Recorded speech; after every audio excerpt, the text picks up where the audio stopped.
오늘 이 말씀에 주의 음성 되게 하셔서 꼬이고 얽힌 인생의 문제 말씀 가운데 다독게 하옵시고 길 얻게 하옵소서. 의지하옵고 예수님 이름으로 기도합니다. 아멘. 할렐루야. 하나님의 음성을 듣기를 축복합니다. 존 하워드 그리핀이라는 사람이 있는데 이 사람은 1920년 미국 남부에서 출생했습니다. 그 당시 미국 남부는 흑인에 대한 백인의 차별이 매우 심한 곳이었습니다. 그래서 그리핀도 자연스럽게 어릴 적부터 흑인을 차별했습니다. 그렇지만 예수님을 만나고 신앙의 눈을 뜬 다음부터는 달라졌습니다. 그래서 어쨌든 간에 흑인들을 도우려고 했는데요. 근데 의외로 이게 안 된 거는 흑인들이 이 그리핀이라는 사람을 밀어내는 거예요. 그 이유는 이거죠.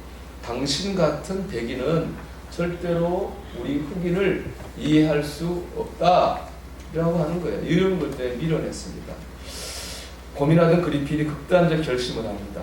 약품과 염료, 방사선을 이용해가지고요, 자기 피부를 까맣게 만들어 버렸습니다. 진짜 흑인이 된 거죠. 그렇게 되고 나서야 흑인들에게 가까이 갈 수 있었다고 합니다. 여러분, 이 그리핀이라는 사람 여러분 이해가 되십니까? 아무리 흑인들을 사랑하고 돕는 거 좋다고 하지만 얼굴을 시커멓게 이렇게 만들어서 상하게 해서까지 이렇게 해야 되는 것입니까? 이해가 잘 안 되지 않나요? 그런데 이 그리핀이 흑인 된 것보다 이해하기 더 어려운 일이 오늘 본문에 일어났어요. 그게 뭐냐? 말씀이 육신이 됐다는 말입니다. 말씀은 헬라어로 로고스거든요. 헬라 철학을 보면은 신은 진선미의 근원입니다. 가만히 있습니다. 그럼 누가 이 일을 다 하냐? 로고스가 일을 합니다. 말씀이죠. 신의 이성, 신의 생각, 신의 대행자가 돼가지고 로고스가 이 세상에서 신의 일을 하는 존재가 바로 말씀 로고스입니다. 그러니까 로고스 말씀은 굉장히 거룩한 존재죠. 근데 그 로고스 말씀이 육신이 됐습니다. 육신을 뜻하는 헬라어는 사륵스거든요. 근데 사륵스는 그냥 육신이 아니에요. 정확히 표현하면은 고기 덩어리입니다. 고기 덩어리. 시장 가면 고기 덩어리 팔잖아요. 그게 바로 사륵스의 고기 덩어리예요. 이걸 사람으로 표현한다면은 육체적으로나 도덕적으로 연약하고 한심한 인간, 그 사람이 사륵스거든요. 바로 지금 그 얘기인데, 그러니까 이 거룩한 로고스하고 사륵스는 같이 있을 수 없어요. 말씀과 이 육신은 함께 있을 수 없는 거거든요. 도저히. 그런데 말씀이 육신이 됐다고 하니까 그 말을 헬라 사람들은 이 말을 이해를 못하는 거예요. 바울도 이걸 알고 있었어요. 그래서 고린도전서 1장 18절에 이렇게 바울이 말해요. 같이 읽어볼까요? 십자가의 도가 멸망하는 자들에게는 뭐예요? 이해하는 거예요. 말씀 육신된다고 하는 건 뭐죠? 헬라인 눈에는 미련에 빠지는 불가능한 일이라는 거죠. 이해 안 되는 말이에요. 하나님 믿는 이스라엘 사람들에게도 이거는 받아들이기 힘든 말이에요. 당시 사람들이 기대하는 그리스도는요, 하늘에 천군과 천사를 이끌고 구름을 타고 신비한 모습으로 오는 그런 그리스도를 사람들이 기대했거든요. 우리도 그렇잖아요, 여러분. 우리가 기대하는 그리스도도 그런 건 아니에요. 구름을 타고 천군천사를 데리고 그런 모습은 주님 우리 기대하지 않겠어요. 그런데 그들의 기대가 연약한 인간이 아니라 완벽한 존재였거든요. 그러니 말씀이 육신이 되었다. 그래서 오신다. 어떻게 이 말을 이스라엘 사람들이 이해할 수 있겠어요? 헬라인도 이해 못하는 일이고 이스라엘 사람도 이해 못하는 일인데, 중요한 건 분명히 말씀이 육신이 되어 오셨다는 거예요. 그리스도께서 가장 연약한 인간의 몸을 입고 오셨다는 거죠. 그 이유는 하나입니다. 저와 여러분을 죄에서 구원하시기 위해서입니다. 여러분, 죄를 지면 뭘 받아야 되나요? 벌을 받아야겠죠. 벌은 아픈 거예요. 벌은 고통스러운 거예요. 벌은 괴로운 거죠. 그게 벌이죠. 예수님께서는 우리와 같은 연약한 인간의 몸을 입고 오셔서 우리가 받아야 될 벌을 대신 받은 거예요.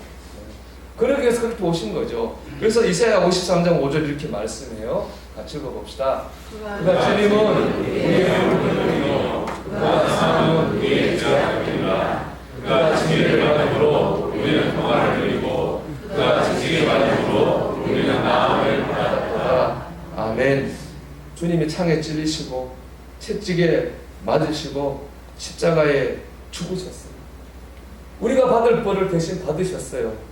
이것 때문에 주님이 연약한 고깃덩어리 인간으로 오신 거예요.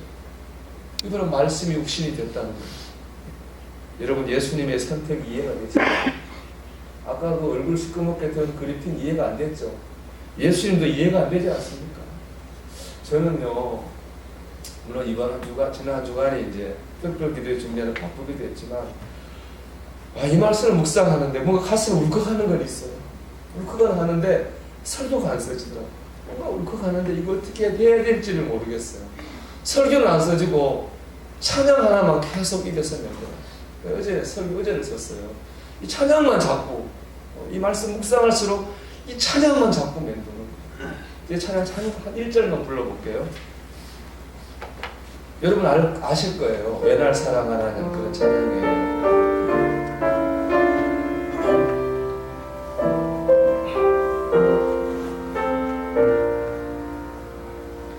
사랑이 구주를 죽게 했네. 왜 날 사랑하나. 겸손히 십자가 지시었네. 왜 날 사랑하나. 왜 날 사랑하나. 왜 날 사랑하나. 왜 주님 갈보리 가야 했나. 왜 날 사랑하나.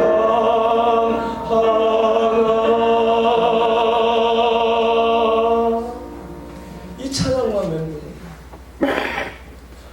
이해가 안 되더라고요. 주님이 왜 날 사랑하시는지, 왜 이렇게 고깃덩어리가 돼서 오실 만큼 날 사랑하시는지 이해가 안 돼요. 왜냐하면 제가 주님을 만날 때 저는 주님을 위해 한 게 아무것도 없습니다. 예배를 드린 적도 없고 헌금을 한 적도 없고 봉사를 한 적도 없어요. 왜 주님이 날 위해 이렇게 사랑하셨지? 이해할 수가 없어요. 지금도 잘 이해가 안 돼요. 그런데 이해는 안 되는데 여러분, 절대로 부인할 수 없는 제가 겪은 사실은 있습니다. 제가 그 사랑의 주님을 만났다는 것입니다. 저주받은 인생으로 태어났다고 생각했습니다. 살희망이 없다고 생각하고 절망하고 있을 때 주님이 저를 찾아오셨습니다. 너는 저주받은 인생이 아니라 내 사랑하는 아들이야 라고 말씀해 주셨습니다. 그리고 지금도 사랑한다고 말씀해 주셨고 저를 살려주셨습니다. 이런 일도 있었습니다. 제가 몇 권의 책을 읽고 무신론에 빠졌습니다. 하나님은 없다고 생각하고 교회를 나가지 않았습니다. 겉으로는 자유로운 것 같았는데요, 영혼은 굉장히 두려웠습니다. 그래서 어느 날 밤에 주님이 저를 찾아오셨어요. 그리고 이렇게 말씀하시더라고요. 너는 나를 버려도 나는 너를 버린 적이 없다고 말씀하셨어요. 제가 주님을 떠나 있다고 생각했던 그 순간에도 주님께서는 저를 붙들고 있었다, 이렇게 깨닫게 해주셨습니다. 그날 저는 주님 앞에서 무너졌고 평안을 얻었습니다. 이해할 수 없는 하나님의 사랑이 저를 살게 해 주셨습니다. 여러분은 어떻습니까? 여러분도 이런 사랑을 이해는 못할지 모르지만 이런 사랑을 만나 보신 적은 있지 않으십니까? 그리스도인에 대한 사랑과 불신자인 친구가 대화를 나누고 있었어요. 그래서 나는 그리스도인이 됐다지, 그래, 그런 그리스도에 대해서 얼마나 많이 알고 있겠군, 좀 들어보자. 그 예수님 어디서 태어났어? 모르겠는데 몇 살 때 죽었어? 그것도 모르겠는데. 설교는 몇 차례나 했나? 글쎄, 그것도 모르겠어. 아니, 자네 그리스도인이 되었다면서 그리스도에 대해 아는 게 하나도 없잖아 라고 핀잔을 줍니다. 그래서 그 친구 이렇게 얘기합니다. 자네 말이 맞네. 아는 게 아니라 아는 게 없어서 부끄럽네. 하지만 이 사실 하나는 분명히 알고 있어. 3년 전 나는 주정뱅이에다 빚도 많았고 내 가정은 산산조각이 돼가고 있었지. 저녁마다 아내와 자식들은 내가 집으로 돌아오는 걸 무서워했지. 그러나 이젠 난 술도 끊었고 빚도 갚았고 우리 가정은 화목해졌네. 저녁마다 아이들은 내가 들어오기를 간절히 기다리게 되었어.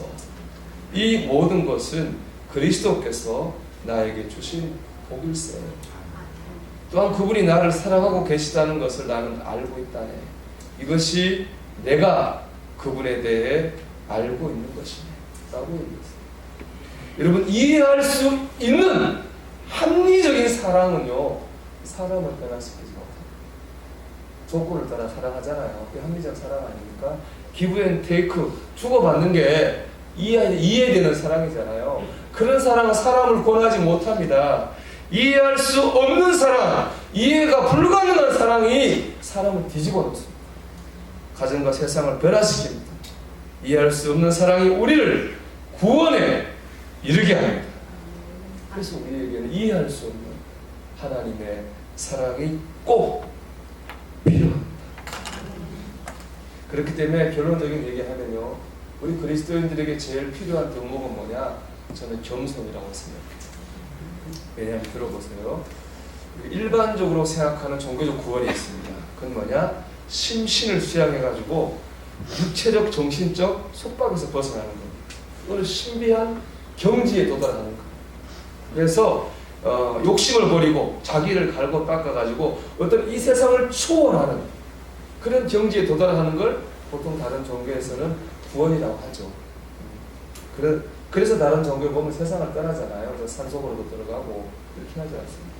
그런데 이 성경이 말하는 구원은 다른 종교에서 말하는 구원과 다릅니다.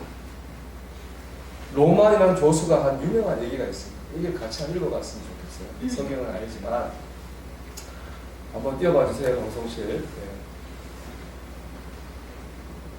로만이만 한 말이 있습니다. 같이 읽어볼게요. 기독교 신앙에서 구원은 벗어남이 아니라 하나님이 창조물에게 약속하신 바에 이행이다.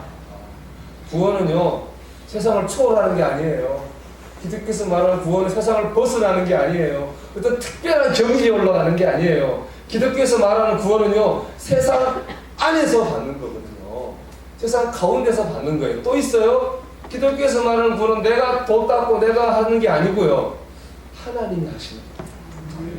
구원은 하나님이 하는 거예요. 구원은 전적으로 하나님의 뜻과 의지예요. 하나님이 저와 여러분을 사랑하셨어요. 지옥 가기를 원치 않아요. 그래서 우리를 구원하기로 결심하셨어요. 뜻을 정하셨어요. 그리고 지금 구원하시려고 의지를 갖고 행동하고 있어요. 구원은 우리를 향한 하나님의 사랑이고 의지고 뜻이에요. 이게 바로 구원의 가능성이 되는 이유인 것입니다. 그럼 우리가 하는 일은 뭐죠? 그 사랑을 받아들이는 거예요. 그 뜻을 받아들이는 거죠. 그 의지를 받아들이는 거예요. 그게 우리가 하는 거죠. 마리아 얘기할게요. 참 마리아 위대하다고 생각해요. 남자를 알지 못하는 처녀 마리아에게 천사 가브리엘이 나타났어요. 그리고 이렇게 얘기합니다. 누가복음 1장 30절 31절입니다. 천사가 이르되, 다시 읽어봅시다. 천사가 이르되 마리아여 조심하라. 내가 하나님께 은혜를 입었노라. 보라, 내가 잉태하여 아들을 낳으니 그 이름을 예수라 하라. 받아들일 수 없죠. 마리아는 남자를 알지 못하는 처녀인데 어떻게 아들을 낳습니까? 이해할 수 없죠. 그래서 마리아가 반박합니다. 우리 1장 34절인데 읽어볼게요. 마리아가 천사에게 말하되 나는 남자를 알지 못하니 어찌 이 일이 있으리까 하고 반박합니다. 그러자 다시 천사가 말합니다. 1장 37절입니다. 대저 하나님 1장 37절이요. 대저 하나님의 모든 말씀은 하나지 못하시니라. 아멘. 여기에 마리아 마음이 뭐예요? 이게 뭐라는 거예요? 이게 너가 아이를 낳을 거라고 하니 누구 말이라는 거예요? 하나님. 마리아의 고백을 한번 들어보십시오. 1장 38절입니다. 마리아가 이르되 주의 의정이오니 말씀대로 내게 이루어지시리라. 아멘. 가장 위대한 고백입니다. 저는 그렇게 생각합니다. 말씀대로 내게 이루어지다. 마리아는 이해한 게 아니에요. 뭐 했어요? 받아들였어요. 자기가 처녀가 아들을 낳는다고 하는 이 말도 안 되는 논리를 마리아가 이해한 게 이성적으로 이해한 게 아니에요. 다만 이해는 안 되지만 전능하신 하나님이 하신 거니까 받아들인 거예요. 여러분, 믿음이 무엇입니까? 믿음은 받아들이는 것입니다. 하나님의 주권을 인정하고 겸손하게 받아들이는 것입니다. 나를 향한 하나님의 사랑을 받아들이는 겁니다. 나를 구원하고자 하는 하나님의 뜻과 의지를 받아들이는 겁니다. 나와 함께 하시는 것을 받아들이는 겁니다. 나를 붙들고 계시는 것을 받아들이는 겁니다. 나의 앞길을 인도하실 것을 받아들이는 겁니다. 받아들이는 게 믿음입니다. 그리고 이렇게 받아들이면 가슴에 불이 납니다. 사랑의 불이 납니다. 위로의 불이 납니다. 기쁨의 불이 납니다. 평안의 불이 납니다. 능력의 불이 납니다. 구원의 불이 납니다. 그래서 요한복음 1장 12절의 말씀에 영접하는 자, 곧 그 이름을 믿는 자들에게는 하나님의 자녀가 되는 권세를 주셨어요. 이해하는 자가 아닙니다. 공부해서 배우는 자가 아닙니다. 영접하는 자, 받아들이는 자입니다. 믿는 사람입니다. 그 사람 속에 하나님의 역사가 경험될 것입니다. 파스칼은 17세기 유럽 최고의 천재였습니다. 그는 12세 때 유클리드 기하학을 공부해가지고 16세 때 그걸 풀어내고 그때 계산기를 만들었다고. 그는 천재적인 수학자고 철학자고 물리학자고 발명가였는데 그가 죽었습니다. 그가 죽은 다음 보니까 이 심장 바로 앞에 뭔가 이렇게 바늘로 꿰매져 있어요. 뭔가 봤더니 거기에 종이가 메모된 종이가 하나 있어요. 그 종이에 이렇게 써져 있어요. 아브라함의 하나님, 이삭의 하나님, 야곱의 하나님, 철학자와 학자의 하나님이 아닙니다. 확신, 감격, 기쁨, 평화, 예수 그리스도의 하나님, 예수 그리스도의 하나님, 나의 하나님. 나는 당신에게서 떠나 있었습니다. 생수의 근원이신 하나님을 버렸습니다. 이제 나는 영원히 당신을 떠나지 않겠습니다. 나는 당신의 말씀을 결코 잊지 않겠습니다. 아멘. 결코 잊지 않으려고 심장에 그날의 감동을 메모로 남겼습니다. 받아들이는 게 믿음입니다. 철학자의 하나님이 아닙니다. 학자의 하나님이 아닙니다. 나의 하나님입니다. 하나님을 내가 받아들일 때 하나님은 나의 하나님이 되셨습니다. 구원도 경험하게 하세요. 우리를 살리시고 우리를 변화시키십니다. 사랑하는 여러분, 하나님의 사랑과 뜻을 믿으며 사는 저와 여러분 되시길 바랍니다. 이론과 교리가 관념이 아니라 하나님을 나의 하나님으로 날마다 만나고 살아가는 저와 여러분 되시기를 주의 이름으로 축원합니다. 찬송합시다. 찬송가 440장